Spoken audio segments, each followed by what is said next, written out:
Welcome to the Milt Talk Legacy Builders podcast, a place where Milts can connect to one another to inspire, motivate, and collaborate to continue to build a strong and well-connected alumni association.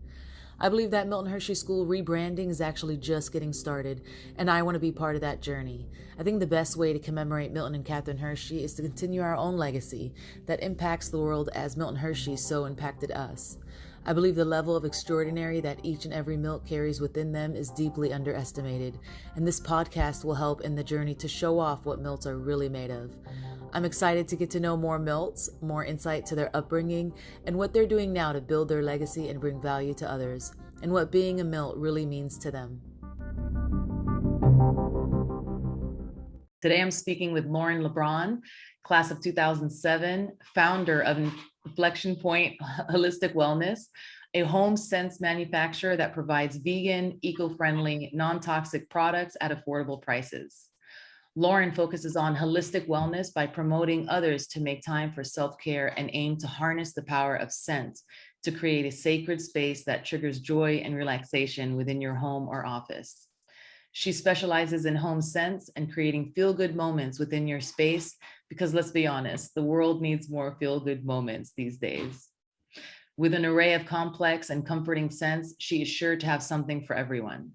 Inflection Point Holistic Wellness is also dedicated to giving back to its communities through fundraising for community nonprofit organizations that align with their values, bringing awareness to their neighborhoods on the importance of sustainable living, promoting the importance of reprogramming the mind to think positive, to think in a positive manner, and its direct correlation to success and happiness, and promoting self-care of mind, body, and spirit. Wow. Welcome to the Milt Talk Legacy Builders podcast. Lauren, thank you so much for being my guest. What a wonderful Thank you so much for having me. Yeah, absolutely. So we were talking a little bit earlier. So I'm going to ask you some of the same questions. I'm going to start with, when did you get to Milton Hershey? How old are you? I was 6 years old. It was 1997. So it was my second grade year. I was just turning 7, but still 6, little baby. That's why you said people call you a lifer. That's so true. Yeah, you were 6. Yeah. Tender little age. Oh my goodness. I know, now when I look at like my kids and I see how really young I was, then I thought I was grown, but it's so crazy to think about. Yeah. So do you still remember a lot of like that first year? I actually do. It's weird because it's like I remember my first like second and third grade year, and then I feel like there's like a blank space. Yeah. And I think because middle school is pretty traumatic for me. Yeah. And then high school I fairly remember because I really just kind of stayed to myself. I worked, I was in sports and stuff, and that was it. So yeah. What kind of sports were you in? I did cheerleading, and then I like managed ice hockey. What else did I do? That was mainly it. I worked. I started working when I was 14 years old because I was determined to never have to ask my mom for anything. Wow. So I didn't want to. I wanted a cell phone. I didn't want to have to ask her to pay the bill. I started getting into makeup. I didn't want her, the burden because to me she had no money. So I didn't want to ask her for anything. So I had to get contacts because I hated my glasses and I wanted to pay for them myself. So that's what I did. Wow, that's awesome. That's so responsible at that age too. I feel like first of all, my first little home, there was only 3 young people in it. Everybody else was in high school. Okay. It was really weird. And then also on top of it, my family, I'm the youngest by 7 years. So I feel like I have kind of always had an older head on my shoulders. I saw things more realistically than people my age, I think. And also I was exposed to a lot too. So, that makes you grow up. I feel like I was a little bit older than my age, for my whole life. Absolutely. Yeah. And that is a big responsibility on someone's shoulders being so young. Cause you were privy to so much, more advanced things than what your brain should have been, taking in at that time. Yeah. And I think a lot of Milts share that same experience. A lot of us saw a lot of things or had to deal with a lot of things at such a young age, especially Milts who came in at that age. Like I came in at 10 and I thought that was a scary experience. I can't even imagine coming in at 6. It's just 4 years away and it can make a world of a difference. Yeah, it took me a while to understand what was happening. I feel like I was just like, oh, this isn't gonna last. I'm gonna go back home. And then it wasn't until I realized that this is it. Like, this is where I stay, and I only go home 4 times a year for like a week or so. And, you know, I got used to it, but I feel like I started, you know, acting out. Yeah. Yeah. For Absolutely. sure. Yeah. Yeah. Yeah. For sure. Just trauma like that, like going through such an experience, it goes somewhere in your body. You know what I mean? It goes somewhere in your brain. And a lot of times at that age, if we don't act out at that age, or we don't know how to react at that age, and our feelings and all these things, it just sits in our brain. But sooner or later, that trauma resurfaces in other ways. Anger, you know, keeping to yourself, depression, sadness, anxiety, that feeling of like, don't know where you fit in, you know, it resurfaces. Yeah, absolutely. I relate to all of it. I relate to every bit of it. And I think that's why Milt connects so well, because like we all relate to the same experiences. Yeah. Right. I think that's why it doesn't really matter if you knew a Milt growing up. When you guys connect, it's because you have that same background of, you know, kind of being in limbo your whole life. Yes. You know, because like we were talking about earlier, how, you know, because we were at the Milt and we missed those life experiences that our cousins and brothers and sisters had, we kind of feel disconnected from our family. We feel disconnected from our Milt family because everybody's so spread apart, living their own lives.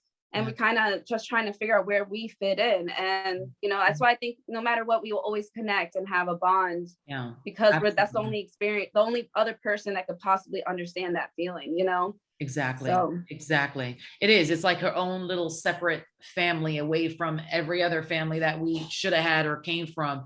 Now we have this new family who only understands these same experiences. Yeah. It's amazing.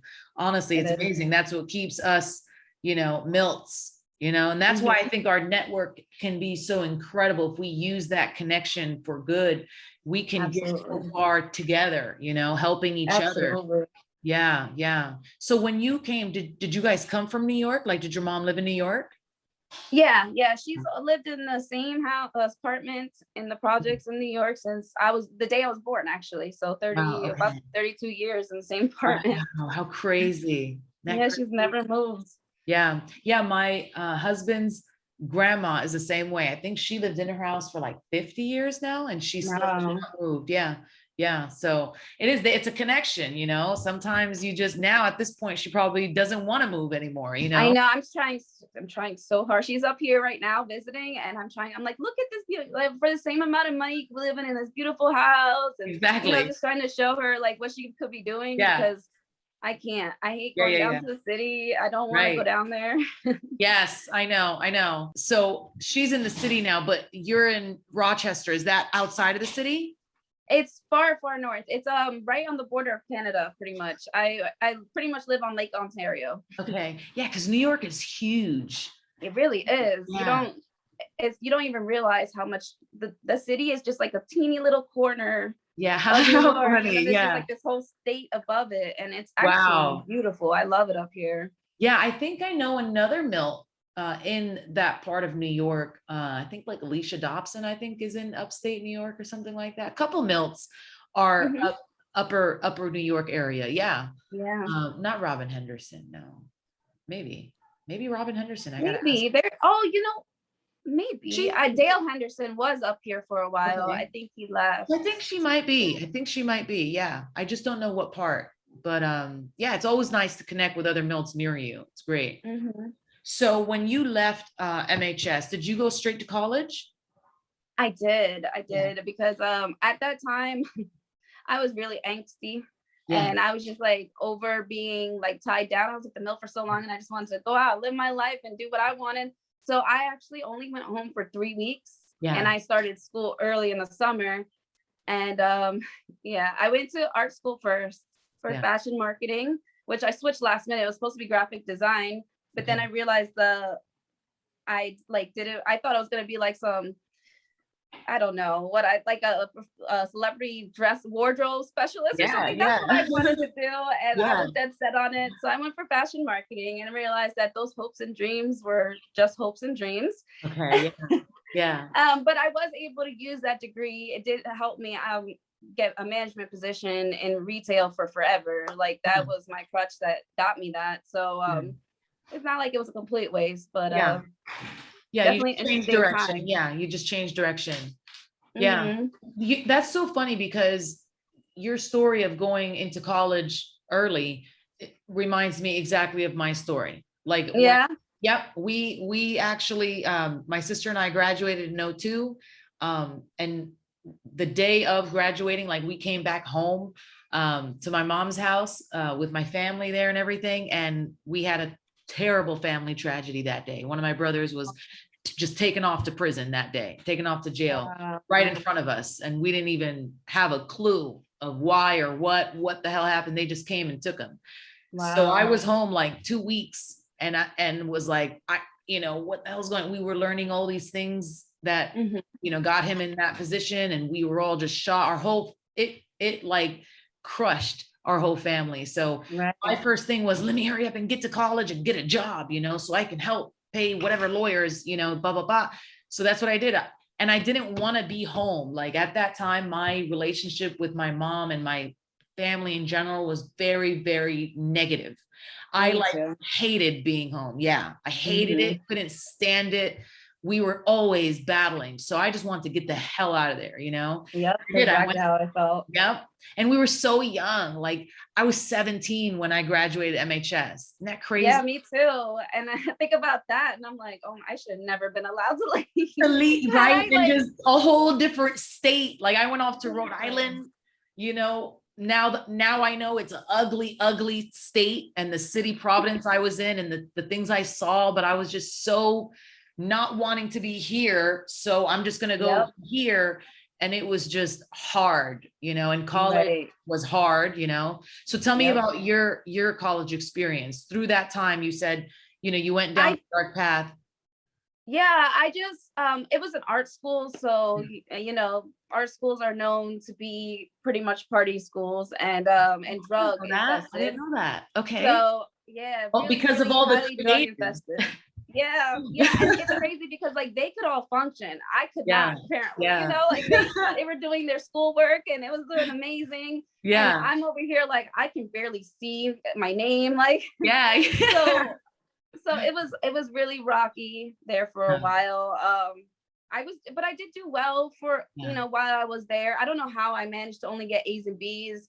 Yeah. I mean, it was bad. We used to go and get McDonald's sweet tea at 8 a.m. and dump half of it out and pour the rest of it Captain Morgan and go to class like that every day. Wow. Yeah. I cannot believe it. I cannot believe I'm alive sometimes. But I met my first son's father there. He didn't go to school. He was just like a kid that hung out on campus, and he was so cool and stupid. And so we got I ended up getting pregnant by him, and I left that school, and 4 weeks after I had my son, I that's when I went back to school and I got my accounting degree. And I was doing really good for a while, really, really good. I had my big girl corporate job. I was working, making good money, supporting my entire family because my boyfriend had lost his job and he just wanted to be a stay-at-home dad. And I was like, you know what? It's cheaper than daycare, so I'll do it. And it just, I guess from him being home and bored, he started really getting into drugs. And, I joined him, and I lost my uncle and my father 5 weeks apart. Right after I got married to him. And I don't know, it really, really messed with me, and I think my father, especially because I desperately my whole life wanted a relationship with him. And then to know that it was over, I couldn't, that killed me. So I spiraled out of control. To be honest, I lost my job. I lost everything. I lost my apartment, 2 apartments evicted. The last one, they actually boarded up the house on me, so I couldn't even go back and get my belongings. So when I moved back to New York, I literally had 2 weeks worth of stuff, clothes and stuff, and my son, and that was it. And I was addicted to drugs. I had a felony charges coming up. Sorry if you hear my kids screaming. No, that's totally okay. Yeah, you'll probably hear it sooner or later. Yeah. But yeah, so I decided to come back home and live with my mom. First of all, she needed help at home because she had been in a bad car accident and she just couldn't really do much on her own. And so I was taking care of her and my son, and I I think being a completely away from everybody I knew Yes. helped me completely turn my life around. Yes. You know, I feel like Central PA is such a, it's a beautiful place. Don't get me wrong, but it's such a small place. Everybody knows each other.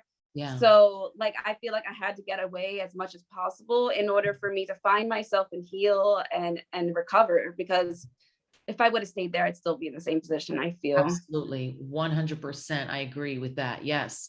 And it's true because I relate to so many of your experiences in college. You know, I dealt with the same exact things.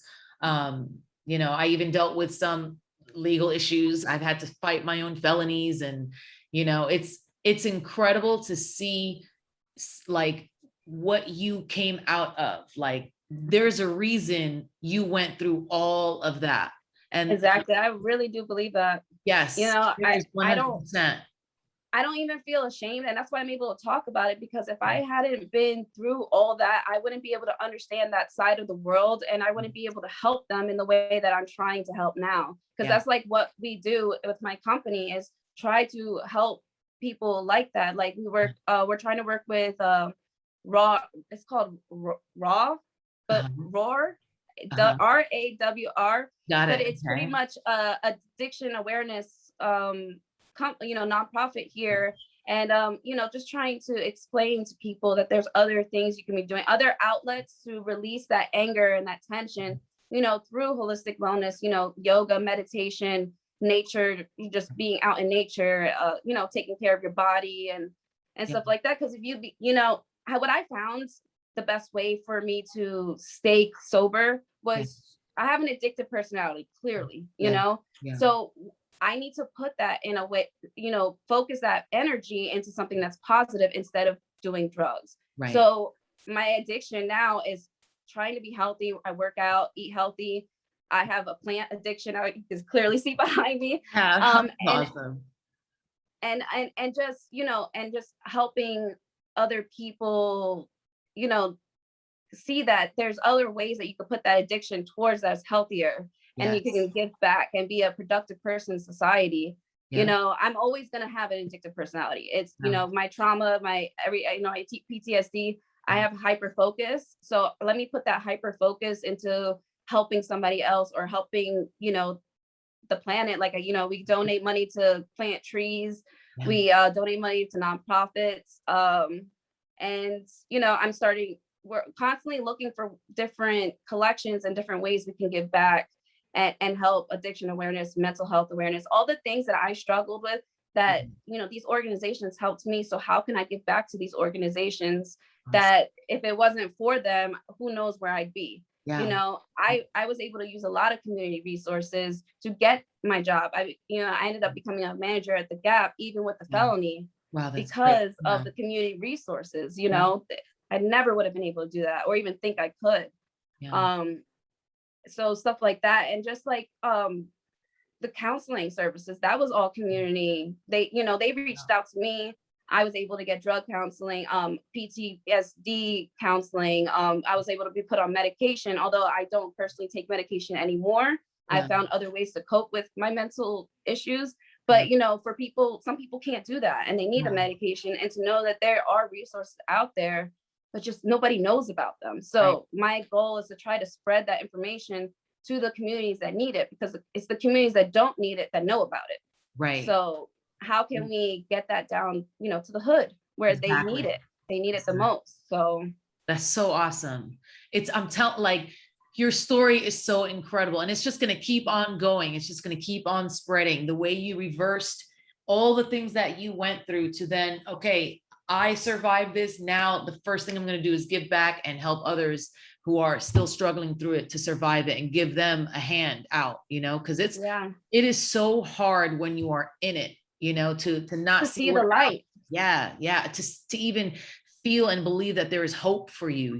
That's why I said I love your social media posts, and I think you should post about your story more often. Just be a complete advocate of what you did to survive it, because people are going to keep hearing it, and it's going to keep pouring more hope into those people. Because honestly, had I seen that post back at my time in college, I would have been like, oh my God, there's hope.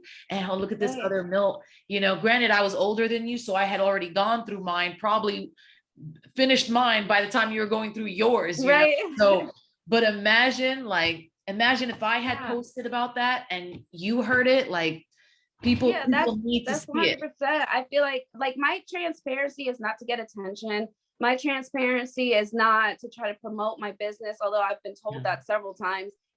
I wanted to be transparent. I've been transparent about this before Inflection Point started.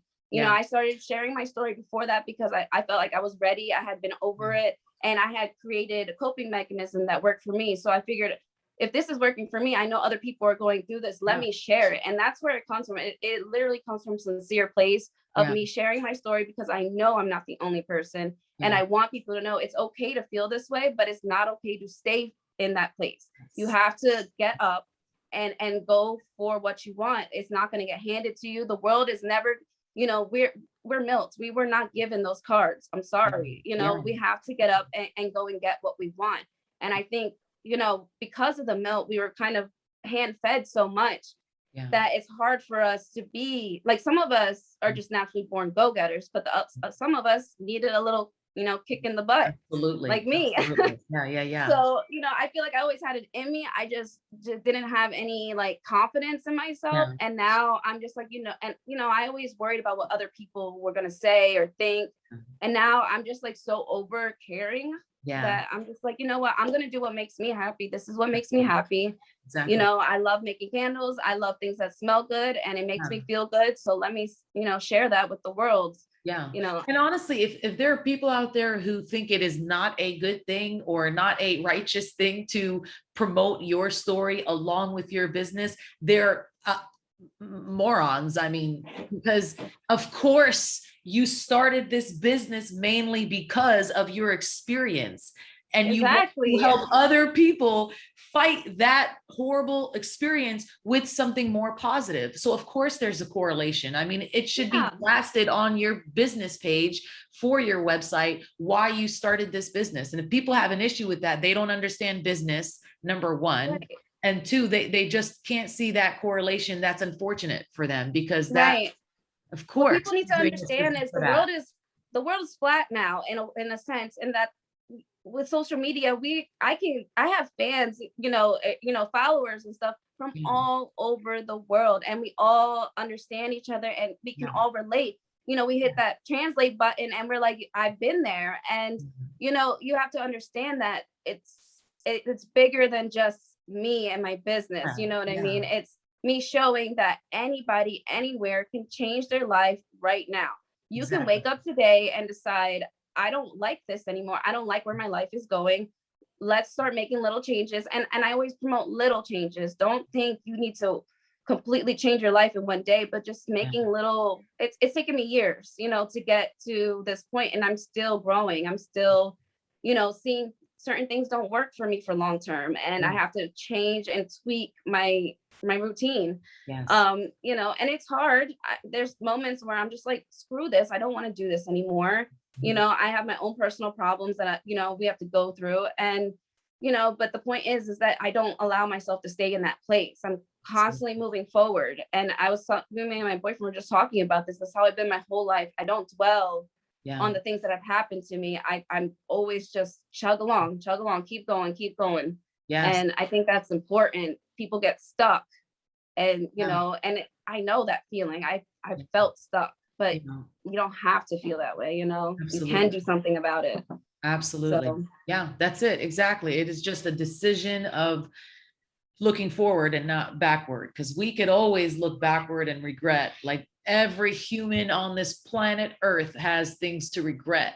Now it's just, are you going to stay there, or are you going to push it forward and create more things that you don't have to feel like you regret anymore, you know? I'm so glad that you are able to do that and help people do that, you know, because that dwelling place, it's an awful, awful place. Yeah. So you have a new boyfriend now. You have triplets also, right? Yeah, my boyfriend is actually a Milt. He graduated class of 07. Okay. Yeah. What's his name? Give him a shout out. Christian Cruz. Hey, how awesome is that? I love that. Yeah. Yeah. Are your triplets with him? Do you guys have the triplets together? Yeah. Triplets. So how old are the triplets now? Okay, so they're technically Irish triplets, which means they're Okay. 10 months apart. So I have a set of Oh, twins. that's what that means. Okay. Okay. Yeah, and then I have they're 2, and then I have a 3-year-old who just turned 3. So they were all 2 for 2 or 3 months. How funny, how crazy. Yeah. Wow. So So it's twins and then one 10 months after. And your son, before, yeah. son. And my oldest, he's gonna be 13 at the end of September. Okay. So wow, that's crazy. yeah, so 10 years apart completely. And then I just had 3 real quick. Yeah. That's so cool. What a good big family now. Yeah. Yeah. Cool. That's really beautiful. And Christian, what does he do? Right now he was an EMT for forever. That's With these hard. Yeah. Yeah, that's it. It was getting to him really bad. It's a really hard job. Yeah. You see a lot of things, and there was just a couple of things that he had to deal with towards the end that he just he couldn't kick it. You know what I mean? And he was coming home angry and just kind of keeping to himself. And he realized that he needed to find something else. So now he's working for himself. He kind of just he's planning on opening a shop, but he buys overstock pallets and resells the merchandise. And Nice.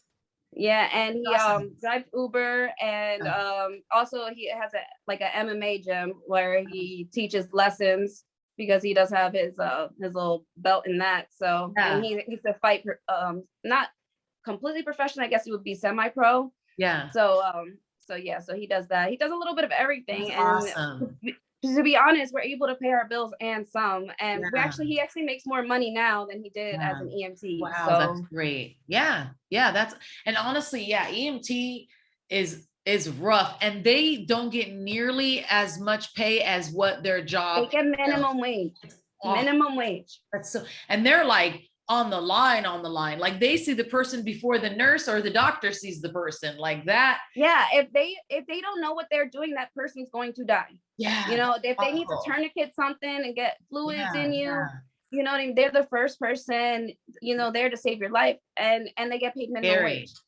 And during the pandemic, they were putting their life on the line, getting paid minimum wage, and they never got hazard pay like they were told they were going to. Never got it. Wow, that's so awful. See, they just get forgotten about, like teachers, just forgotten. Yeah, the EMTs, the firefighters, and the police officers all got hazard pay. Wow, they got all these extra benefits and everything. Such BS. But the EMTs and the paramedics got nothing. That's nothing. Awful. They're the most unappreciated frontline workers ever. And it's crazy because they're the most important in my no one preps them for what they're about to see. The only thing that preps them is a phone call, the operator, someone calling 911, and this is what they need. And it could be something like someone could be calling 911 and be like, I have a cough, or I have blah blah. They get there and the person's full-blown flu, fucking all kinds of horrible things that they're now susceptible to, or stab wounds, or domestic violence wounds, or what, all this. I've heard stories of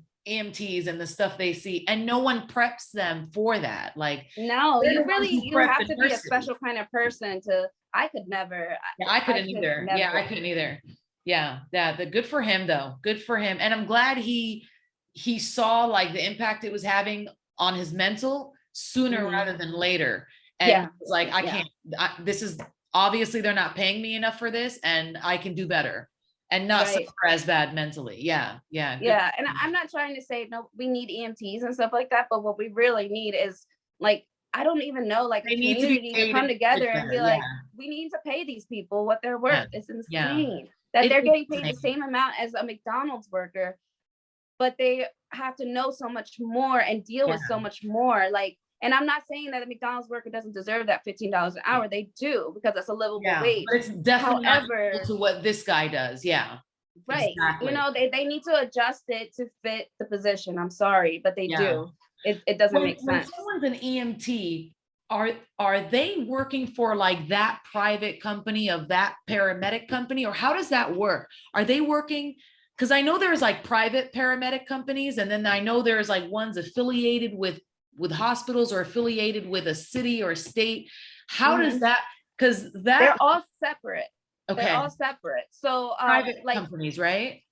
Yeah, they're like, he was always working for a private company. He never actually worked for a hospital or the city itself. They Right. get paid a little bit, like FDNY, they for sure Right. get paid a little bit more. Okay. And they have better benefits and stuff like that. But the Yeah. private companies, it's just like working for anybody. Yeah. It's like, oh, And we're when he was in the hiring you to be a Bronx, it was driver. bad. Yeah. That Yeah. That's what their it is. Bronx It's are the private barely companies that need, usable, and yeah. that's terrible. Yeah. The Yeah. private companies are setting that price for the EMT. So it would be, Yeah. and it's harder to go after the private companies and say, pay us more. They're private companies, you know, they're not Right, exactly. the, you know, yeah. Yeah, It's because they terrible. can deduct all the, you know, they know their loopholes and everything else. They Yeah. probably have the best accountants, and Yeah. you know, they can Wow. claim that they're not making nearly as much money, and so they don't have to Right. pay as much. Right. Wow, that's So, crazy. That's crazy. mhm. So when did so you and Christian you graduated in the same class then, 07? Yep. Okay. Hmm. And did you guys like date in MHS, or did you ever think that you would date later in life? No, we talk How about it all the cool. time. We were in graphic arts together, but we Okay. were never super close. Yeah. And it was kind of like we knew of each other, we interacted, but like I said, we never really were close. Yeah. I knew he was from the Bronx. I had no idea if he was still in the Bronx when I moved back. Yeah. And I had posted a picture of myself in the Uh, middle of Manhattan on uh-huh. Instagram, and I guess he saw it and he was like, "Oh my God, hey, you know, remember me? You want to meet up? Let's, you know, let's catch up." Like, I didn't Yeah. realize there was another Milt so close by, and I was like, Yeah. "Sure." And How here cool we is are. that? And that was it. Oh, that's so cute. I love that. Yeah, that's great. That's really And great. it's funny because I did not want like it wasn't super fresh that I had broken up with my ex, but I Yeah. was saying that I never want to have a relationship Yeah. again. Like, Yeah. I just want to live and take care of myself and my son. And Yeah. he convinced me, and now here we are. How cute. I know, it's in those moments that you're not looking and you don't want it that Mr. Right comes along. Isn't that crazy? Oh, that's what I tell people all the time. I'm like, Yeah. when you're not looking is when you find the right person. Exactly. When you're searching and you're desperate, that's when you Exactly. get all the scumbags, because Yes. they can, it's like they can sense it, you know? Exactly. Exactly. They can It's sense your like you're desperation. giving off pheromones, like I'm Mhm. available and I'm looking, you know? So they're like, hey. Yes. Yes, I'm That is telling too you. funny. Yeah. So what year did you start Inflection Point Wellness, Holistic Wellness? Um, that's a good question. Yeah, it probably started Well, gradually. the idea started in 2019. I don't think I opened till 2020. September 2020 was Nice. I believe the launch date of the website. Okay. The idea, I had started doing research like a mad woman, because I have Yeah. hyper focus. I have ADHD. So I get that hyper focus, and there's nothing that can stop me from what I'm doing. And for months, all I did was watch candle making videos and Yeah. the science about candle making and scent, and like reading all these scientific journals. And I probably did a way more research than your average Joe, because that's just my personality. I have to become like an expert in everything. And so I did that. And finally I came to my boyfriend and I was like, listen, I've been researching. I could probably do this with my eyes closed. Yeah. You know, what if I started making affirmation candles? Because I use them myself, you know, in my, you know, I do my new moon and full moon ritual where I light a candle and I write down my goals, and I, you know, I release my stuff. And I always use a candle. And I was like, instead of having to buy these candles all the time, let me make my own. Yeah. And he was like, yeah, you know, try it out, see what happens. So I started making my own, and I was like, I'm actually really good at this. You know, I thought this isn't that hard. And I was like, I wonder if I could start a business. So I talked to my mother, who my stepfather had just recently passed away and left a little bit of money. Yeah. And I asked her, you know, I told her my idea that I wanted to start a business and with candle making. And I don't think she thought I was like really serious, but she was like, yeah, whatever, you know, what's there to lose? Yeah. You know, she needs something, a hobby or something. She's out there going crazy. And she lent me the money, and here I am. So awesome. Good for you. That is great. And so you make the candles at home yourself? I do Is it everything. just candles? Okay, you do Yeah. everything. Yeah, I do candles, wax melts, and room sprays. Nice. Okay. And do you have a website already? I do. It's closed right now because Okay. technical difficulties. I did my first fair really last second, so I couldn't create an inventory for it. So I kind of just took all my inventory to the fair. And because I printed out so many labels, I ran out of ink. So now, so I've been closed for like a week and a half now, because I'm like waiting on supplies so I can restock the shop. So hopefully it'll be open tomorrow morning. That's my goal. Inventory in these kinds of businesses is so tough. Like the keeping it flowing, keeping like that consistency of has much inventory as I need. This is what I'm going to sell, and then I'm going to restock. That is hard to grasp in the beginning. Yes. But you're still only a year into it, so you'll continue to build on that and start to get patterns of people, of the buying and all of that. So and it'll start getting easier now because Christian's home. Before, because of his crazy hours at work, because he works 12 to 16 hours a day, and we'd maybe see him 1 to 2 days a week because of mandatory overtime, because of the pandemic and everything. So I was literally here with 3 kids by myself and 2 dogs and running this business. So I got really far behind this summer, to be honest. And so I'm kind of just like trying to catch up, especially because this is my time, fall and winter. This is where I'm going to make the most money for my business for the year.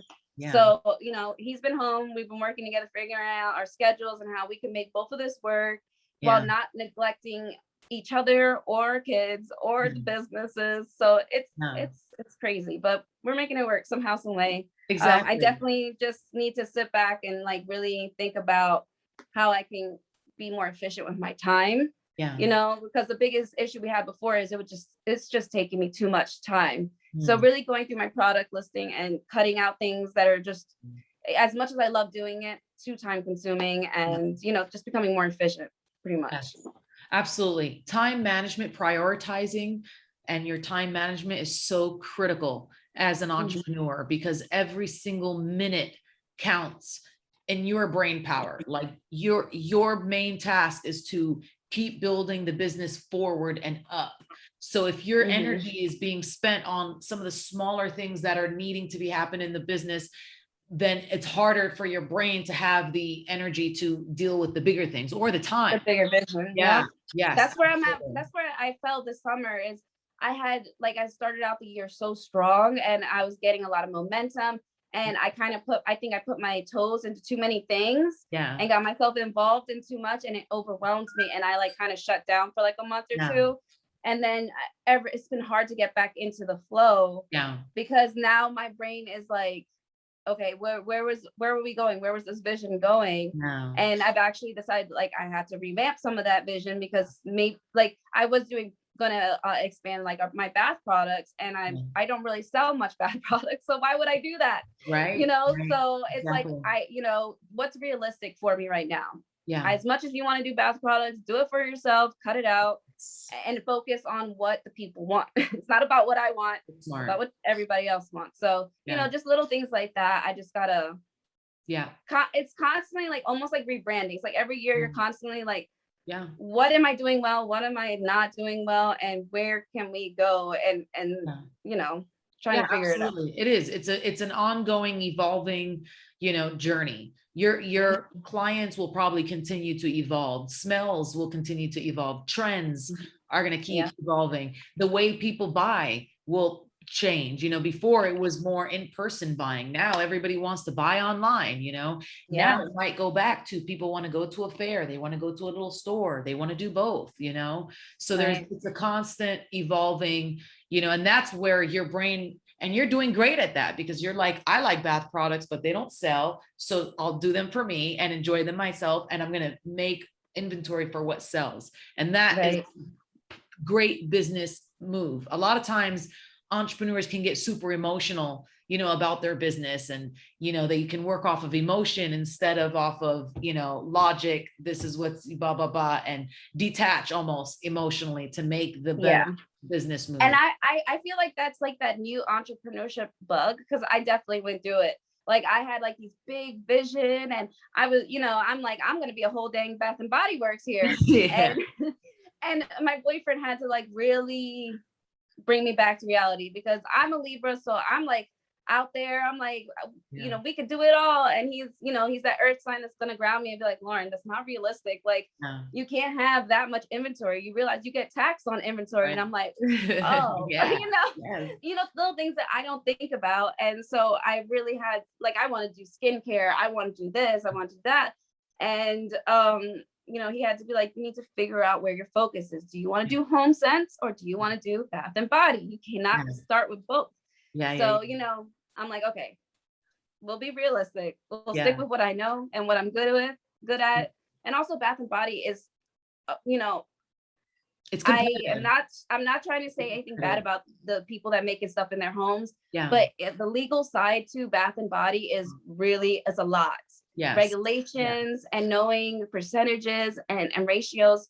Yes. And people can sue you if they have a skin reaction. So you really have to do your research. And so I'm not one of those people that I just jump into stuff and I start selling it. I really, like I said, I have hyper focus. So I try to become an expert at it. And if I don't feel comfortable, like if someone were to come in and inspect me, if I don't feel like I would pass, I'm not going to open that business. I'm not going to sell that item. Yeah. So, you know, and I think that's important. And as a responsible business person, and I think that's great. Something to be careful with, you know, when you are buying from a small business is like, some people are kind of have a passion for it and some people just want to make money fast. Right. And I never even thought about that, you know, because I've seen, you know, people selling lotions and different things, and I never even thought about that. Yeah, people's skin are different. You got to be careful what they're putting in it. You don't even know what they're putting in it. Do they know what they're doing, you know? Yeah, that's good. I didn't never. You know, we all want to do all natural. However, those things expire in like a month. Yeah. So that's another thing. You know, I go to a lot of these fairs and stuff, and I don't see an expiration on the packaging, or like there's not the federal guidelines. Yeah. You know, it's just because of my mind is different. So when I see someone post, oh, I love this lotion that I just bought, and I'm sure it feels amazing. It's probably amazing, but I just want to reach out to that business owner and be like, hey, you want to get on to the, you know, the government regulations and at least make the label follow that, because you can get shut down just from that. And it's just like, so it's little things like that. I kind of want to do a little bit like maybe an online workshop, just trying to like for new entrepreneurs, you know, little things that you should watch out for that no one tells you about, you know. And that's why you should start your YouTube. Yeah, that's exactly what I want to do. I want to show people my journey and where, like, because at the beginning I didn't think about any of this, like even just like the warning labels on my stuff, and like everything that's on this label is for a reason. It's all federally mandated. And I wouldn't have known that if I wouldn't have hyper focused into what it was to own a candle business. You know? Yeah, absolutely. It's critical because it's true. I mean, you're running a business and it needs to be accurate, it needs to be proper. Yeah. It's great. Yeah. And definitely start that YouTube, and you can even start, you know, on your social, giving little knickknacks, information, tips. People love that. People eat it up because they need it, you know. An entrepreneur who's like, I didn't even think about that. We'll see that. And I'm going to follow her because she has some good information, you know? Yeah. And all the information I got is free. It's out there. It's just like little things that you don't even think of or know to research. It's honestly, it's really on every state's website. When you go onto the small business thing, it's just that nobody wants to sit there and read all the fine print. But you know, with my products, especially because they're fire, I had to sit there and read all the fine print, and I realized that, like, wow, there's so much more to it. And you know, using fragrance oils, you know, because I had to learn about lotions and oils and all that stuff, because the fragrance oils are used across the board, the ones that I use at least, because they're non-toxic. So the ones I use are the ones also used in Bath and Body products. So, you know, it's just little thing I never would have thought of before. I never would have thought of, and it's so important. Yes. Because I know I don't want to soak in an oil that's going to make my skin feel irritable, you know, just because it smells good, but it's not made for the skin, or it's not made in that quantity for the skin. You know, that stuff really affects people. And especially and they actually just updated it. It's called IFRA. And what they pretty much, it's the Fragrance Association, the International Fragrance Association, and they're the ones who decide the safe levels of what you're allowed to put in different products, including candles, because some people can have an asthmatic reaction to it. Yeah. So there's guidelines on how much fragrance you could put in different products, and it's constantly changing. Wow. So if you And don't does the know fragrance that, have aluminum in it? Like oh my heard, gosh, that's another story. yeah. And that's another reason, like, because I have such young children, and I've kind of gone, the natural route. I really did a lot of research on what is in our products, and I've gone completely natural as much as I can. And I didn't realize candles had carcinogens in it, a whole crap ton. Wow. Those Bath and Body Works and Target and Walmart candles can literally give you cancer. Wow. And there's been cases, especially the Bath and Body Works candles, where people wake up and, if they had the candle and they were sleeping and they wake up and their entire nasal passages are black. Oh my from all the goodness. soot. Yeah, you know what I mean? Yeah. So I'm obsessed with candles, and I'm like, I can't have that in my house. I have kids. And what is the point in me buying all this extra all natural products if I'm burning not toxic candles in my house? So I did all that research, and that's why, like, I chose the wax that I use, the wicks that I use, and the fragrance oils that I use. They're completely clean air certified, meaning they won't set off an asthmatic attack. They won't they have no phthalates in it, nothing that could be banned in anywhere in the world. It's not going to be taught. If your kid were to eat the wax, they're not going to die. Even though I don't suggest your kid eat the wax, but even if your child did, your child will be fine. It's food grade soil with pretty much, I mean, it's not food grade fragrance oil, but it's not at a concentration that's going to hurt someone. Right. Yeah. So. Wow.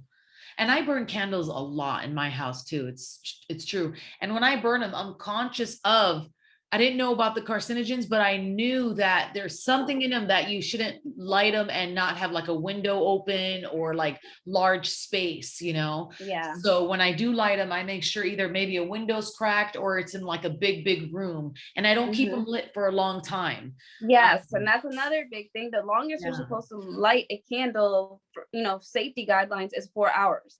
And then you're supposed to turn it off, let the wax completely harden, and then relight it. Okay. And that's how you actually, your candle will last the longest as well, and have the best scent throw and everything else. Yeah. But that's the longest, per the guidelines that they've created. It's 4 hours max. I love that. Or else you could risk your house catching on fire. Like, it's think about it. Yes, exactly. Yeah, because I have forgotten a candle and I've left the house before, and I came back and I'm like, oh shit, I left the candle, So yeah, it is very important. And I love that you have done all, you could tell in how you talk about it, all of the hours that you put in to researching it. That's awesome. Yeah, yes. Really good. My biggest fear is like hurt somebody. I'm trying to bring happiness into your home, not hurt you or your family, or so I really wanted to know what it is. And I'm and also, like I said, I have that hyper focus. I cannot help it. Yeah, that's good, because you're tuning it into something positive, like you said, which is great. Yeah. So what 2 pieces of advice do you think you would give to a fellow entrepreneur just starting their journey? My biggest advice clearly is research as much as possible. And I tell everybody this: you should not purchase anything until you've done at least 6 months of research. And it doesn't have to be the hours that I put in, just 6 months, because your mind is going to change on different methods of doing it. You're going to learn different ways that, so I felt like about 6 months of my research, I could make a good purchasing decision. Do you know what I mean? Like I knew that I could get myself on a better foot and kind of know what I was doing before I started doing it. Because, capital is important. You don't want to blow all your money on stuff that you don't need. Right. So don't take just one person's advice on the supplies you need. Do your research and see how multiple different people do it, and then find what is going to work for your situation, and then, start doing it. And my second would be, do the freaking business plan. Do not start your business until you do the business plan, because you're going to be like me. And first of all, tax time is going to be crazy. And also, you're not going to have, like, when I first started it, I really didn't think it was going to become something. It was kind of like a let's see how this goes, and dip my toes in, and it picked up a lot faster than I thought it was going to. So I had to completely revamp what I was, because I don't know if you saw, but I was doing really elaborate wax carvings, and it just wasn't a sustainable business. As much as that was fun and beautiful to do, Yeah. there's no way I could turn that into a sustainable business, because to make one candle would take all day. Yeah. You know, so, you know, just realizing that you got to be realistic and do the business plan, because that's what's going to help you realize what's realistic, because it makes you do the research on what's selling, you know, what the market is like in your area, because that's really important too. Yes. You know, I could sit here and make a bougie $40 candle, but if my surrounding area and my online presence isn't willing to pay $40 for a candle, I'm never going to do anything. Yeah. So you have to, audience. Yeah. You have to find that balance. And I think my accounting background helps a lot with that, and understanding market value and, you know, the need to buy in bulk to bring down your costs, and how to price things out. That's another thing. Small businesses price their things at 2 times their costs. Yeah. That's fine. You're going to make money, but you will never be able to wholesale, white label. You're closing yourself off to staying into the small business and never actually being able to scale. So you need to do the research and realize 3 to 4 times your cost. You're not cheating your customers. What you're doing is you're saving your business, because wholesale, white label is the bread and butter. Is what's going to keep you going from month to month and pay your bills. You know, and you need to still make money off of that. So that's why I tell everybody 3 to 4 times your costs. If that's too high, then you need to figure out how to lower your costs. And I think that's an important lesson, you know, for small business. Absolutely. So important. Before my husband and I got into financial planning, I was in distribution with my brother. So we would purchase wholesale, or we would create a product and a brand, and then we would distribute it, 1 to the consumer online, 2 to a retailer like a 7-Eleven, who then would sell it to the consumer, and then 3 to another wholesaler, who would then sell it to their retailers, who would then sell it to their. So we had 3 distribution channels, and you have to have price brackets for each one, you know, and to know those pricings, so you're not cramming yourself in so much, so crucial. And of course, you're working on a smaller scale with that, but. And I love that you guys are thinking realistically now, but I think in the future, as you continue to build, you can start to diversify your product and scale a little bit bigger, and then maybe have that little luxury market that you start to do for people, where you know, you have more time now, because your business is flowing here online, just naturally consistent. Now your creative side could come out, and you could establish a new audience of more luxury. And that is kind of what I want to do. I would love to do like a spa line that's, you know, a little bit more expensive and all that, but I like I said, I just have to be realistic at first. And you know, gain my following, gain the trust of people and stuff like that first. Small steps, you know, like you said. And I think that's the problem. So many people get so excited and into it, and once they realize that you kind of have to start a little bit slower, they're like, I don't know if I want to do this. It's a lot of work. It's going to take forever to get to that point. And, you know, they give up. And definitely, you know, you're going to have up and downs. It's never going to be like you're going to be successful and that's it. Even successful businesses how many of them have they claimed bankruptcy or shut down locations? So, you know. That's so true. But you are absolutely right. That accounting background that you have, coupled with your creativity and your entrepreneur mindset, is solid, you know, because you could see the, you know, financial operation costs, and you can calculate those numbers while you also are establishing your vision and creativity, which is good. A lot of other entrepreneurs don't really have that side, you know, so they, you know, would need a bookkeeper. Eventually you'll need a bookkeeper, because you don't want to do your own stuff anyway, but because they don't even understand the numbers yet, and they're still learning that part. But and I do feel like it helps me. I get told all the time, and like, because, you know, also join Facebook groups that have to do with your business. I've gotten so much free information from those. It's insane. And I also being able to bounce your ideas off of other people in the industry really help. But whenever I post stuff on there and they ask me, so how much are you selling that for? They cannot believe that I can sell vegan, non-toxic products at the prices that I sell them for and still make money. And people don't understand that. They're like, oh, your candles are really expensive. And I'm like, listen, people are selling these same candles for $26 and I sell them for, you know, I don't even know what they are right now because I in person I have one Yeah, price and then I have another price online because yeah, having to pay for those fees. yeah. It's not dramatically different. I believe these ones are $15, but Is that the have the candle in the crystals sea? in them and everything Wow, else. wow, look at You that. know, That's so beautiful. yeah, and I think my accounting background and understanding how to buy wholesale and how Yeah, important that is definitely helped me because these would not be this cheap if I hadn't made the investment when I had a large lump sum of money, yeah, and bought all this stuff in bulk. yes. There's just no way. Absolutely. And So that's probably another reason people aren't understanding because, they're probably not buying them in bulk and, or whatever, and not using such high quality, real eco-friendly product. You know what I mean? right, So they probably just haven't really wrapped their brain around the accuracy of what they're really saying. Yeah. right, Because your price point sound absolutely right, for yeah, everything that you're doing right and quality and by law and good for the people.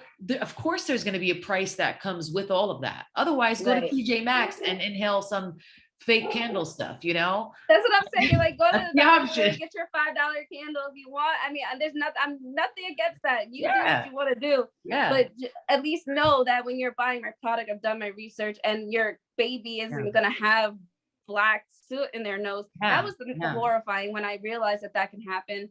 And I switched away from glass because it is a hazard and it can explode. So I have children, I have pets. I don't want the glass to explode. So that's why I switched to tins. These will never explode. The worst that can happen is if you leave it yeah, on too long and it might burn your tape, a mark on your yeah, table yeah, from getting too hot, but it will never burn down your house. yeah. So That's little things like awesome. that I've done my research on and to Yeah, make a safer product yeah, after doing the research. What are these big companies doing and how, what is bad about them? And yeah. as an entrepreneur, that's what you have to do is who is doing the best. You want to Watch study your them, competition. Yes, yeah, and know what they're doing well and what they're doing bad, and try to make a superior product yeah, within your means. absolutely. So that's what I've been doing, and And the one tin is so day much cheaper one than. day I hope to be a Bath and Body. Yeah, yeah, absolutely. The vision is there, and it doesn't, just because it's not now doesn't mean it can't be later. Right. And shipping glass is a lot more expensive than shipping tin. So That, yeah, that's and a, because I do it with tin, I don't have to use plastic, which I'm trying to be as eco-friendly as possible. You can reuse these tins for anything. yeah. And also I don't have to use plastic. I can wrap this in paper and it's gonna come to you exactly how I took it off the shelf. Yes. It's not So breaking. Yeah, it's awesome. That's awesome. I like what you said earlier with, the running of the family and, him pursuing his dreams and you pursuing yours, and you got 4 kids in the mix. So tell me about that. What advice do you think you would give to another entrepreneur who also is managing a family and trying to do it all? Because that is I would say one of the hardest things of entrepreneurship is the balance of family. There's no balance really, but how to, do all of how to that, cope with it manage that. all. Yes. I'll be really honest, I am no expert. I am still struggling, and I think it'll always be a struggle because, like you said, it really is the biggest Yeah. challenge that you have. There's always going to be someone that feels a little neglected, Yeah. or Yeah. but I think the most important thing for me and Christian is that we try so hard to support each other as much as possible. So like I'm never going to tell him, no, I don't want you to go after this dream. I don't think it's a good idea. If he's done his research and because I'm always going to be there, just support him and stuff like that, and vice versa. Like there's been many times where I wanted to stop doing this and he's like, is that really what you want to do? Yeah. Or is things just Awesome. hard right now? So just you really got to take your ego aside, and make time for both of you. I wake up at 5 o'clock in the morning, not because I have to, but because this is important to me, to make sure I have time for self-care, to make sure I have time to run my business, to make sure that I'm able to clean up my house and so that it's a safe place for my children. And then, just scheduling time in throughout the day. When am I going to be in the office? When am I going to play with the kids? And I know some people hate having a routine like that, but it's the only way to do it. I'm sorry. Yeah. You have to have a routine, you have to have a schedule, or you're going to be like running around like a chicken with your head chopped off, and Yeah. your relationship is really going to suffer, because ours was, until, you know, we sat down and we're like, okay, so from this time to this time, I'm going to be out doing Uber, and you can be home, you know, with the kids. And then when they take a nap, you can work on your business. And then, you know, and we don't like schedule by the hour, but it's block scheduled, you know, this morning we're going to do this, and this afternoon we're going to do this. And that's helped a lot. And I never would have thought I'd be a structured person, because I hated it about Milton Hershey School. I couldn't wait until I could have my own schedule and do what I wanted. But I honestly think to be successful and happy, you have to have some kind of structure and routine. You have to. So 100%. I so feel that. My goodness. Because come motherhood, like once I became a mom and I only have one, like I was so discombobulated in my head. Like, so every day was just like, you know, like even now, 4 years later, I struggle with serious schedule structure. Like Chris, he's, you know, working our business and he's upstairs pretty much all day long, you know, and he structures his whole day life, everything very structured. And for me, I push against that. And I think a lot of it is because of Milton Hershey. But when I go back into it, I'm like, man, it's so much more efficient and we're so much more happier. And it is so crucial that we do have structure in our life. It took years for me to convince my boyfriend to wake up early and start his day before the kids. And he finally does, and now he can't not. Like both of us, if we wake up with the kids, we're like, crap, here we go. Because then you're chasing your tail all day. Where if you wake up just a little bit early, it doesn't like, you don't have to be as dramatic as me and wake up 3 hours before my kids wake up. Like that's a little extra. But like even just 20 minutes. And that's how I started. I knew that my son was probably going to wake up around 6 o'clock in the morning. So that's why I started doing 5:30. You know, this is when he was a newborn.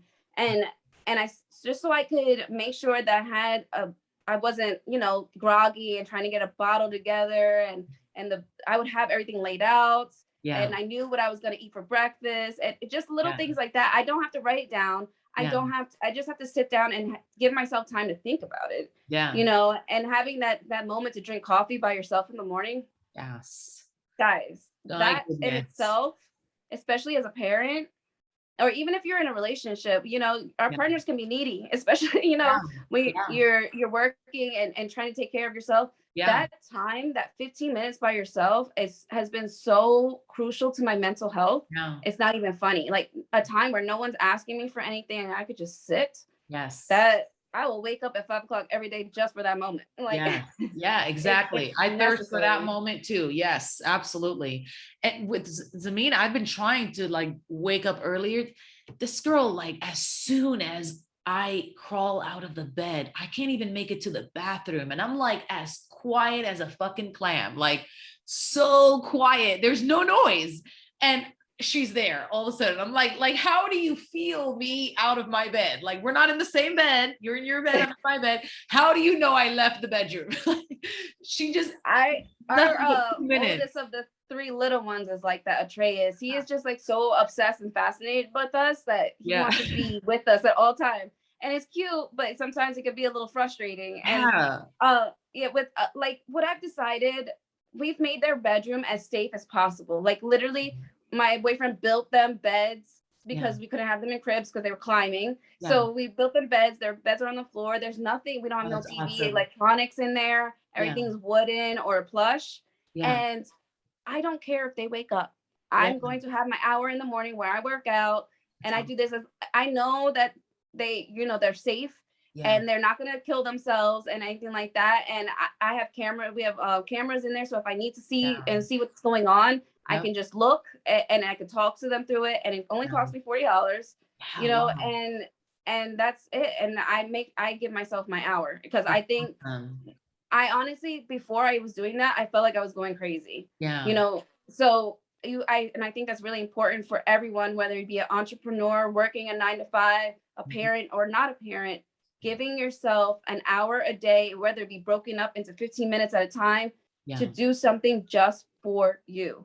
Because it's completely changed my life. You know, you're constant, especially as a mother, you're constantly going and doing for everyone else. Yeah. And, you know, at the end of the day, you're like, have I showered today? Did I brush my Right. teeth? You Yeah. know, like I Yeah. feel like crap. And Yeah. that's the worst way to fall asleep. Like by the time everybody wakes up, I've showered, I've eaten breakfast, I've done everything for myself and I feel good. And now I'm ready to pour into other people's cup because my cup is full. Wow. And it's not being selfish. It's, you know, it's just doing what I have to do to function. If I don't do it, I'm not as happy. I am snappy. You know, it just creates an uneasy environment for everybody. Exactly. So exactly. You can't pour from an empty cup. Absolutely. So good. So good. Wow. I think this second to last question is going to be so good for you and for me.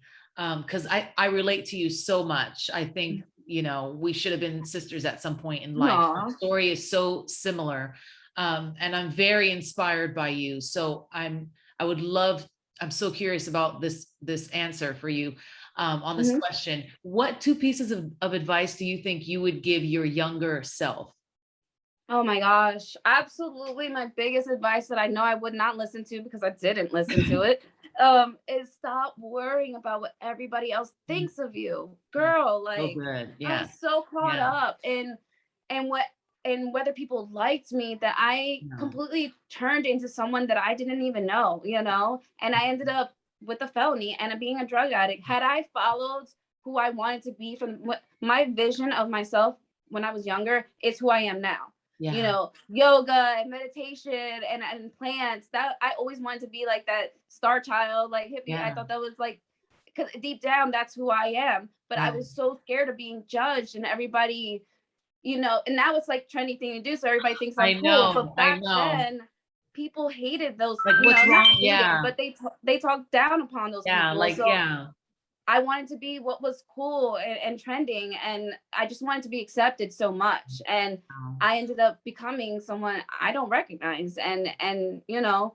it took me a while to realize that that's what was happening. And you know, thankfully, before it got too bad, I did realize it, but not everybody does. And so that's my biggest thing. You know, that's why I love Abby's business so much, and she's trying to promote that, like, stop caring about, do what makes you happy at the end of the day, because at the end of the day, you have to sleep with yourself and your thoughts and, you know, your regrets. And, you know, so, you know, live your life and stop worrying about anybody else has to say. So that's my one.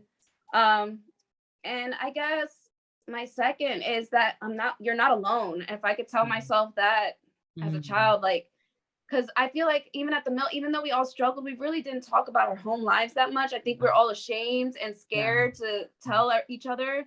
And I know for me, I didn't really talk about it to anybody. I kind of made up stuff. You know, I didn't want people to know what was going on because it was bad. And you know, I didn't have cool experiences like other people. And, you know, so I just wish I would have, I could just tell myself, like, you're not alone. There's other people going through this and you're going to be okay, you know, because that was my biggest thing is I just felt so alone growing up. And that, you know, like I said, it made me act out a little bit in the fact that I felt the need for attention. And I got in a lot of trouble, especially at the Milt for it. Like ISS, all of middle school, high school, I got in a lot of I was always on detentions and never allowed to do anything. And it's, you know, I just because I was trying to be cool, you know, and now I just want to smack myself like, girl, you don't have to impress nobody. You know, absolutely. That is so good. And I love your answers because it's absolutely accurate. I think we grew up in the same way, like this need to please other people or for people to like us, or are we approved, you know, you know, are we good enough? Is that like that constant need, you know, in us? And I think a lot of that, you know, falls back on our level of self-worth and what we thought of ourselves at that time, you know, and how we were grown up, you know. My mom never really said, you're so beautiful, you're so courageous, you're so brave, I love you. This never, you know, we never got any of that. We got mostly negative, bad. So of course, subconsciously, all I think growing up is I'm some shitty, horrible person. I'm not good at anything. So yeah, it was a constant, any person who came into my life, they were automatically better than me. So I need to act, you know, like that inferior to them, you know? Mhm. So it was like an Yep. inferiority complex my entire life until I realized like, no, I have self-worth, and it's, you know, I am worthy of, I'm not inferior to anyone, you know, and I'm not Yep. superior to anyone either. And, but growing up as a kid, it's tough. And that's where that people pleasing nature, you know, comes from. And that can be so hard. Absolutely. The wrong people are attracted to that, you know, and Absolutely. Yeah. full The advantage. manipulators and the people that are going to take advantage of it. Exactly. That's exactly what happened to me. Yep. You know, I was so caught up in other people and trying to save them that I ended up not paying my own bills, not taking care of my own home. Yes. And, you know, although it felt like it was a good thing to do to help these people, they knew they didn't, at the end of the day, they didn't care if I didn't have food. Yeah. You know, they just wanted to go and get their alcohol or you know, go to the club. You know, Yep. at the end of the day, they sob stories.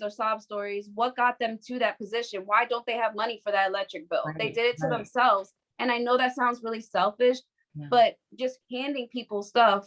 You know, I could say this as a drug addict.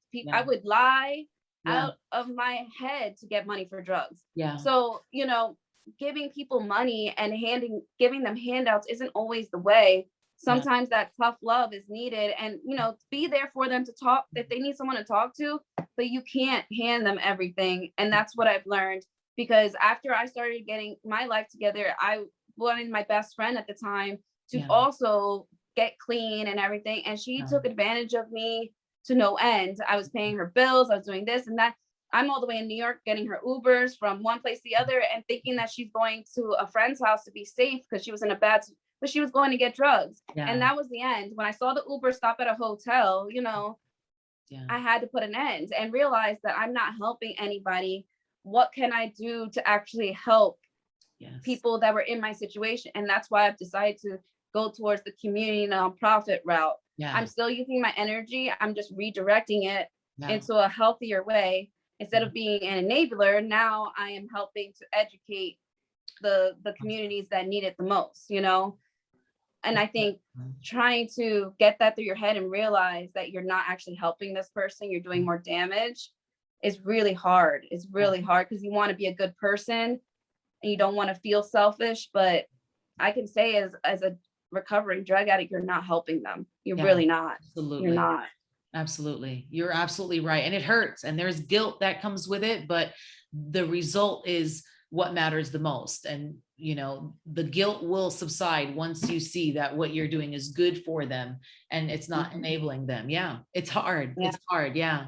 It is a really hard. I know I said like second to last question, but that definitely obviously wasn't the second to last question because now I have more questions. The last question, I guess, what do you think it means to you to be a Milt? To be a Milt is pretty much, it's hard to explain, like, because there's different kinds of Milts. I think as the older we get, the more we realize that, like, not everybody was how they appeared to be at the Milt. Yes. You know what I mean? Yes. Yeah. So it's hard, but I feel like for the most part, if I were to put a really generalized thing, and we are all children who we had to grow up too fast. Yeah. And we have a bond because we had an amazing utopian experience that no one else will ever be able to understand. We were able and exposed to so many different things that we can take into the future and change the world in a way that no one else can. You know what I mean? Especially from our backgrounds. If you think about the opportunities we were given and how we have that experience of being nothing and making a change in the world because we were given state-of-the-art schooling, you know, education. I was in horsemanship. Like, I was from the Bronx. I would have never seen a horse in the Bronx. You know what I mean? Like, things that like kids only can dream of, we got to do. And I think a lot of it, when we first graduate, we take that for granted. And what we really need to do is kind of go back to that root and see how we can make a change together, alone. Like, you don't have to be an entrepreneur. You don't have to be a millionaire to make a change or be a leader in your community. just literally living by example can make such a big difference. Yep. You know, donating to your local organizations, that alone can make such a change. They're working so hard to help people, and just the people don't know about it. There's so many opportunities for people to get out of the hood, but they just don't know about it. And those organizations need funded, and they need a voice. So just, you know, what are you doing? If you're just sitting on your couch every day for 4 or 5 hours and not really doing anything and just complaining about, well, you know, my life sucks and blah, blah, blah, why don't you donate an hour of your time to helping these organizations, and it'll make you feel good, and it'll inspire you to do feel more. Part of something. Yes. I think it's really important. I love seeing Abby's post too, because she's really good at that. Like very, very good at bringing in so many different nonprofit organizations, fundraisers, things to donate into, things to take a part of. Like almost 90% of her posts are inclusive of these types of programs for people. It's amazing. It is. It's out there. It's out there. We just have to be a part of it and get it out there more, because there is this whole battle with drug addiction is only going to get worse, and it's going to attack. It has gotten worse because of the pandemic. Yes. Nobody's working. They're sitting at home. They're bored. And instead of like trying to, I feel like it's going to come for our kids worse. Yes, two different type of people that came out of the pandemic. There's the people that got really, really motivated. And then there's the other group that just completely like vegged out. The drug addiction and the alcohol and the violence in some of these neighborhoods has skyrocketed to stuff they haven't seen since the 70s and 80s. Yeah, exactly. So, you know, and I think right now it's important to try to get these communities motivated again, you know, and wanting something more. And I think it's important to show them that there is another side, and it's not impossible to get there. And we shouldn't try to push off the victim mentality on people. Like, no, they're not a victim. They can do something about it. They just need to get up and go for it. You know, don't throw trash out on your street. You live there, type of things, you know? You know, just little changes that could really help our communities and the workforce, and, you know, everything. Exactly. All of it. Yeah, absolutely. One last question. And I know that was supposed to be the last question, but this is the last question. What do you think your overall vision is for your business and your family, for your legacy? What do you think your overall vision is? My overall vision is to be able to, whether I have something that I can pass on to my children, or if not, I want them to be able to see that their mom was able to build something, and she had a dream, and she went for it no matter what. Because, you know, like I said, there's been struggles, and there will always be struggles. There will be times where I will have ups and downs this entire journey. So for them to see me, I want them to say my mom never gave up. You know, at least my mom never gave up. She tried her best. And I feel like that's the best, like, morals and values I can just instill on them, is to work hard, and nothing is handed to you, and you work for what you want. And, you know, that's my biggest thing. If I could pass, like, my big vision is to not be a product-based company. I would love to be a big nonprofit organization that helps people redirect their anger and their drug abuse into healthier ways, which is why I chose holistic wellness and not, you know, Candle Co. You know, Inflection Point me is a pivot in business, is a pivotal turn, whether it be in your finances or anything. So it's literally an epiphany. Like, we either go this route and keep going the way we're going, or we make a complete change and see what happens, and try it out. And, you know, we fail, at least we tried. So I feel like going in, you know, that's my biggest thing. I would love to be able to one day have a nonprofit and just have an umbrella business that helps support that. And my biggest goal is to help.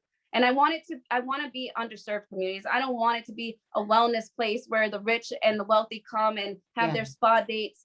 I don't want that. And same with the retreat that I'm hosting here in like a week. That's not what it's about. We're not having a spa date. We're getting down and dirty, and we're talking about the realness of mental health and how we can change our mindset and help our communities. And we're going to hike, and we're going to, you know, have a good time in nature together, and talk about how, you know, how holistic wellness can really change your life. Yes. And that's my dream. That's where my vision is headed. I think that's phenomenal. I think that's so good. And that's such a big vision, to be more than just a product-based company, to collaborate with nonprofits to really make the differences in these communities, because we got to fight this drug problem somehow. This thing that people have with addiction and negative vices is growing and growing and growing, and it's going to affect our kids. So the more that it's generational, yeah. it's generational, 100%. And Yeah. you see your family doing it and doing it, like, you don't know what else is out there, what healthy coping mechanisms are out there, you know, because like I talk about this a lot. Hood people who live in like the hood and the projects and stuff like that, they'll straight up say, oh, that's white people stuff. Yeah. Why is riding my bike and eating healthy a white person's thing? Right. It's not. Yeah. Anybody it should be trying to be healthy and doing. It's not a thing of privilege, and it shouldn't be. Yeah. We should all be focusing on trying to create a more balanced mental psyche, you know what I mean? And not passing down our generational traumas, like finally saying that it ends with me, and I'm not going to continue to do what hurt me as a child. It's hard because, you know, when you're upset, you resort to that because that's what you know. Yeah. But, you know, just the difference is being able to take a step back and be like, you know what? This is how I felt when I was a child. Yeah. And let me not do that again. You know, what's a different. Yeah. Yeah. They need to learn something new, have that opportunity to see something new, hope for something new. You know, some people just don't even know that there is a whole nother way of thinking, and they think that's just not for them, you know? And it's just reconditioning what people have been taught, you know, reconditioning. This is not for white people. This is not for elevated people. This is for everybody. Like, this is for humans. We all need this. You know what I mean? Yeah. This is what's going to help you reach your success and abundance and happiness. Feel good. You know? Yeah. There's a reason why you see these people of privilege smiling and laughing and having fun while you're sitting at home on the couch smoking and not doing anything with yourself. Yes, okay, they might have been given maybe a little bit more. They went to a better college, they went to this, but that doesn't mean that you can't do those things.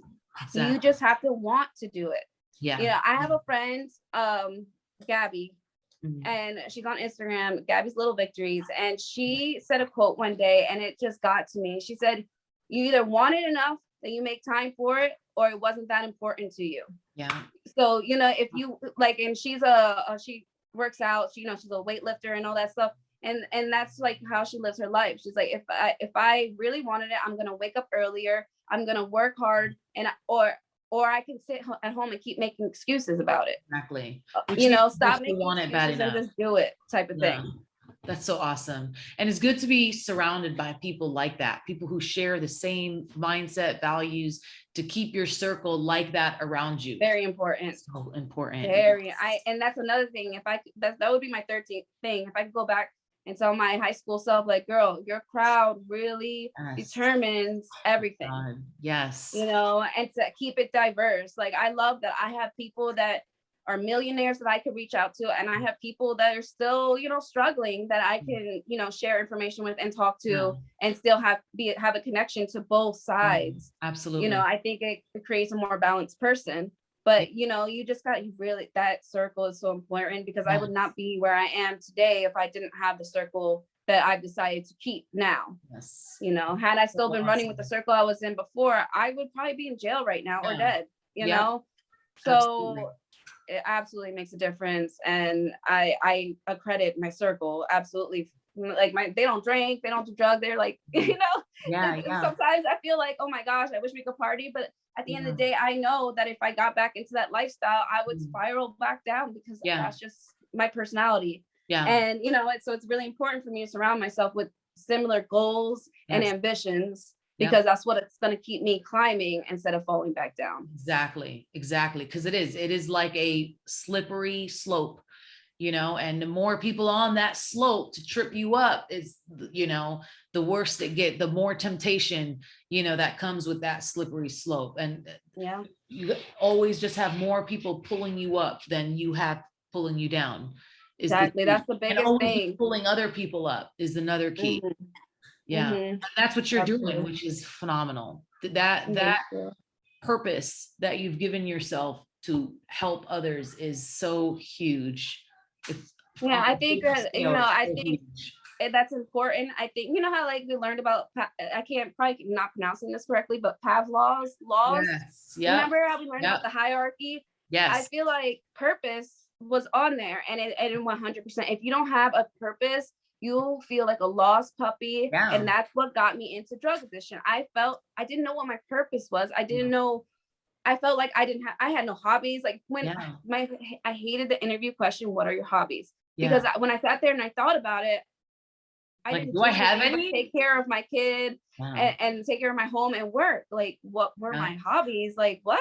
Yeah. So now I could list off a million. I could sit here and talk to you all day Yeah. about who or what my hobbies are because I've made it a choice. I'm gonna do something. I'm gonna give myself purpose. I'm gonna give myself a reason to wake up in the morning, It's awesome. and something that's outside of the daily grind of going to work or taking care of Right. the kids, stuff like that. Yes. Something for you, something that gives you Yeah, passion. Yeah. And yeah, desire. That's it's awesome. important, so Yeah. important.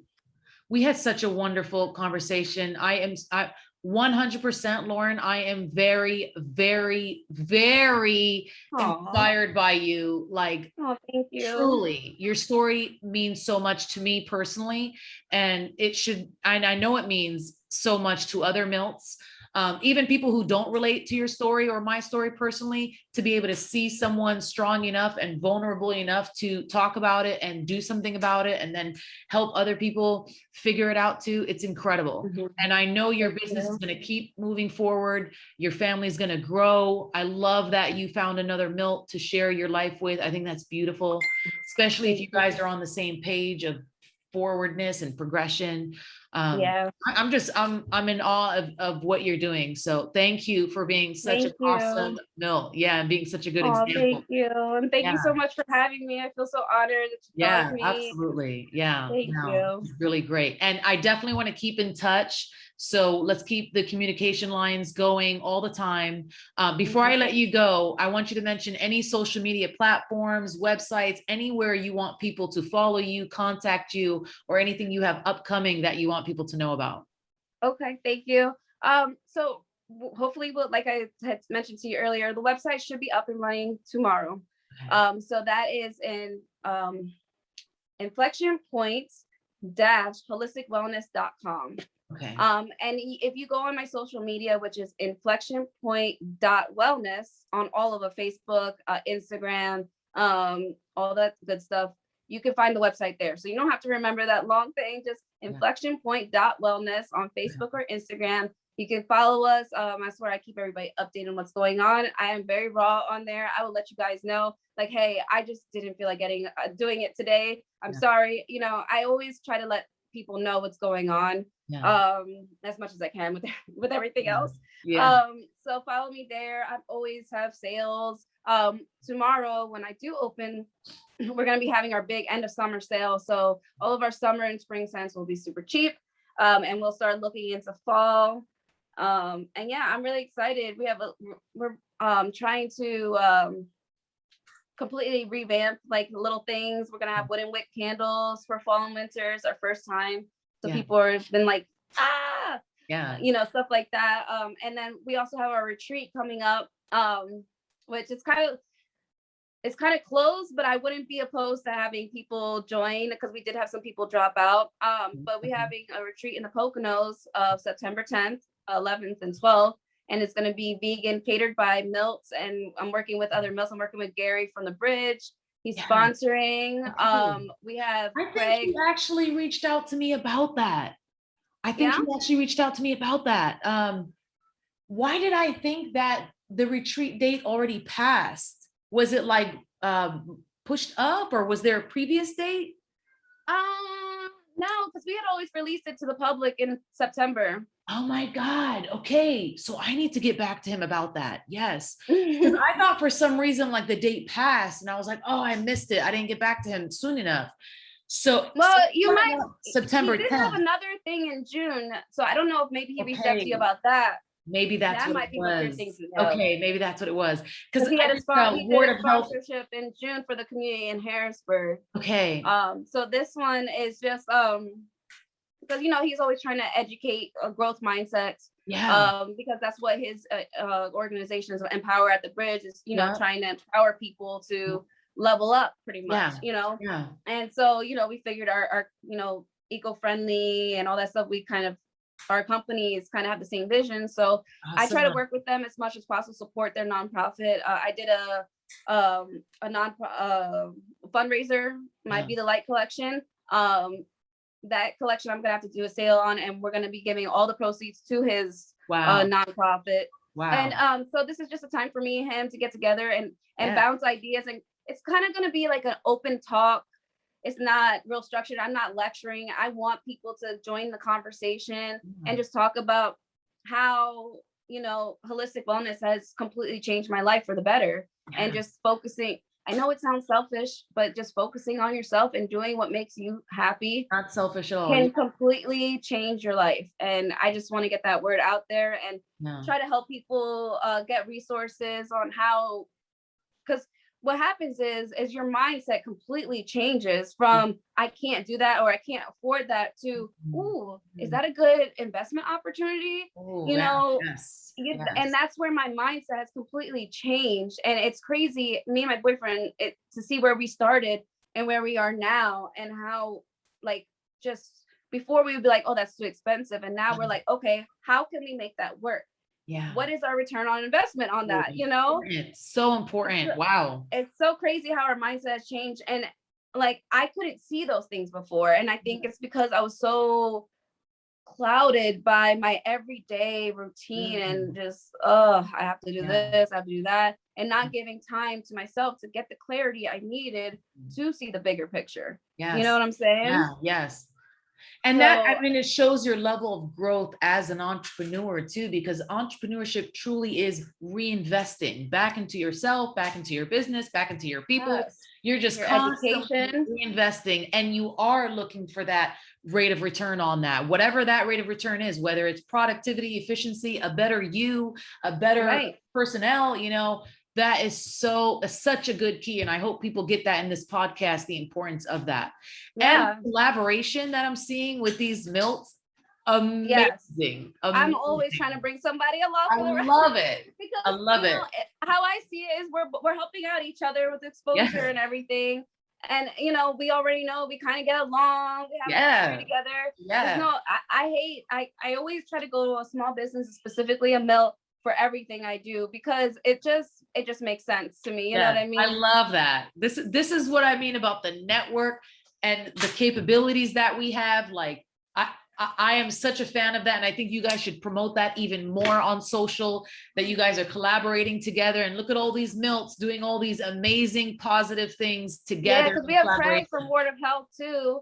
He's a vegan, doing that vegan catering. He's the one catering, right? Caterer. Yep. Yeah, and then his friend is going to be our yoga and meditation instructor. So I was able to gather all the pieces I needed just through networking, and just not being afraid to ask. I threw it as a question out there: would anybody be interested in a retreat? And I had a few people bite, and I was like, okay, let's start gathering people, and you just gotta do it. So good. Yes, I love that. And then when more Milts see that, it's like inspiring and encourages them, like, oh, I do want to be a part of this. I want to be, more involved in the Milt life and the Milt connection. You know what I mean? In that positive way. Kudos to you guys, man. That is so good. And I'm going to look into that retreat. I'm definitely going to look into it. So if you could send me info on it, that would be definitely. Awesome. Send me some info on it so I could look into it. That'd be great. Okay, sounds good. It was so awesome. Thank you so much again, Lauren. And we will definitely stay in touch. But you could say bye to everybody. We're out of here. Bye. Thank you so much. Have a good one. Have a good weekend, actually. Yes, you too. All right. We'll be in touch soon. Yes. All right. Bye-bye.